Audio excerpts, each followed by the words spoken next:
Welcome back, guys. Today we're going to continue our NFL predictions with the New York Giants. A season to forget for New York. I mean, some of it was not all bad. We're going to get into that in a minute. But the Giants, they could it this year showed us that 2022 the Giants just punched above their weight class. It worked for them in 2022. Didn't really quite work for them in 2024 or 2023. And will it work for 2024? Well, we're just gonna have to wait and see. But I feel like the Giants made some necessary moves to put them back in contention to an extent.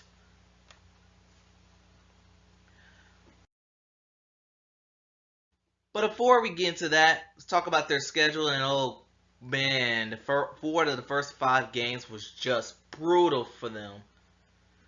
They could first start off getting blanked by the Dallas Cowboys at home. Sure, they beat the Cardinals, but then they lost to San Fran, Seattle, Miami, Buffalo. And those 4 losses were all against playoff teams of 2022.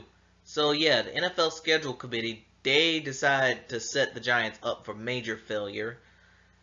They did beat the Washington Commanders after that. They beat them twice. That were their next 2 victories. They beat the Patriots, yay.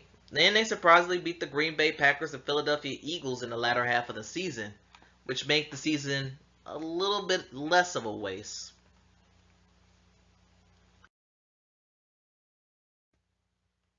And let's take a look at some highlights. And one of the biggest highlights was sweeping the Commanders. I don't, of course, whenever you sweep a division opponent, that's always going to be up there as one of your best moments of the season. And then Tommy DeVito, he had a bit of a insanity run, and we love insanity runs, especially in New York. There was like 2 or 3 games where he was basically him. And that game really showed against the Green Bay Packers on Monday night, where Tommy DeVito and his agent became a name. And for 1 week, the Giants had everyone on the palm of their hands.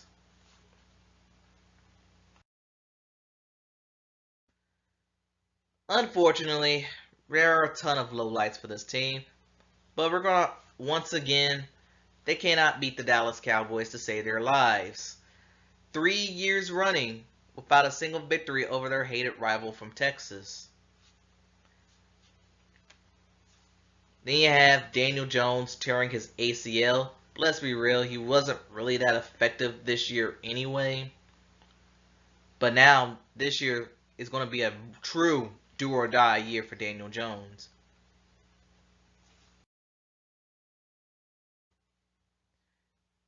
And let's take a look at what they added. And their biggest acquisition was acquiring Brian Burns from Carolina. They only spent a second round pick for him, and they gave him a nice healthy extension too. They also added Devin Singletary from Houston and John Runyon. And that name sounds really familiar because wasn't there like a John Runyon from Philadelphia? I know there was a Runyon in Philly, but anyway, moving on. You have Saquon Barkley leaving for their division rival, Tyrod Taylor leaving for the other New York team, and A'Shawn Robinson heading down south for Carolina for depth reasons.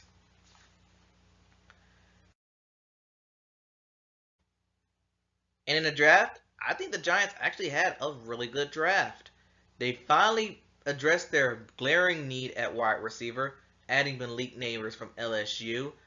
I like their next 2 picks with Tyler Nubin from Minnesota and Andrew Phillips, a corner from Kentucky. They took care of their secondary needs. They also drafted Saquon's replacement, Tyrone Tracy Jr. from Purdue, and they drafted Theo Johnson, tight end from Penn State. Now, the Giants have to be better than what they were last year, right? Well, let's take a look.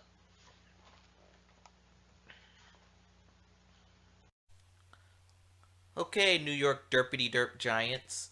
Let's take a look at your schedules. In week 1, got an interesting game against the Minnesota Vikings. And this one's a another toss-up game. It could go in any direction, but for some reason, I think the Vikings is going to win on the road and get a win over the New York Giants.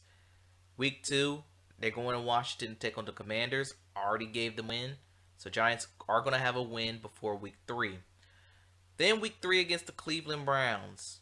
This one's more trickier than you think. But I am going to give the slight edge to the Browns in this one. I do like their defense, but I'm not too crazy of a Deshaun Watson. But Week 4, come on. Cowboys, Giants, Thursday Night Football. Yes, I already picked the Cowboys to win. Yes, sure. But do we have to sit through primetime games with them two playing? We already know the result. But anyway, Week 5, they're in Seattle, coming off a mini bye, but they're going to Seattle, which is a tough place to play. And I got to go with the Seattle Seahawks to win. Week 6, they got the Cincinnati Bengals. I got the Bengals winning at home. And for some ungodly reason, that game is on Sunday night. But Week 7 against the the Eagles, that's where their second win will come. And Week 8, seriously, another primetime game? Seriously, I want to know who is behind the scheduling, because they're super biased for the New York Giants to have a bunch of primetime games before Week 8.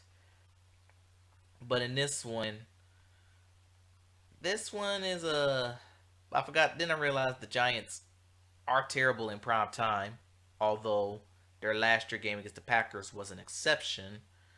So I got to go with the Steelers to win at home. Got the Commanders avenging the Giant loss earlier in the season. But I got them winning on the road in Germany against the Carolina Panthers.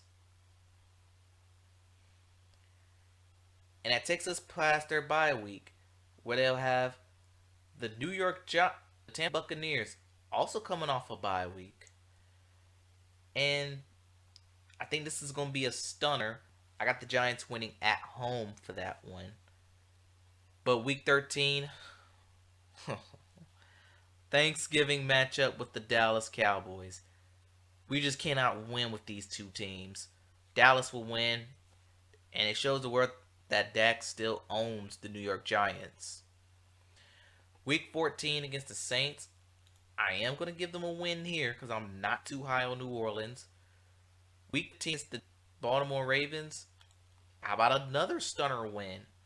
Although Lamar Jackson's record against the NFC is very, very good. In the last 3 games of the season, kind of a mixed bag. Give them a loss to the Falcons. I'm going to go ahead and give them a win over the Indianapolis Colts. And the Eagles will probably mollywop them in the season finale. And what do you know? They're actually going to make an improvement. 7-10. If everyone stays healthy and the Giants can find a running game, I think 7-10 is a good possibility for the New York Giants. Tell me what y'all think in the comments below. Thanks for watching. Gamble safely, and I'll see you next time.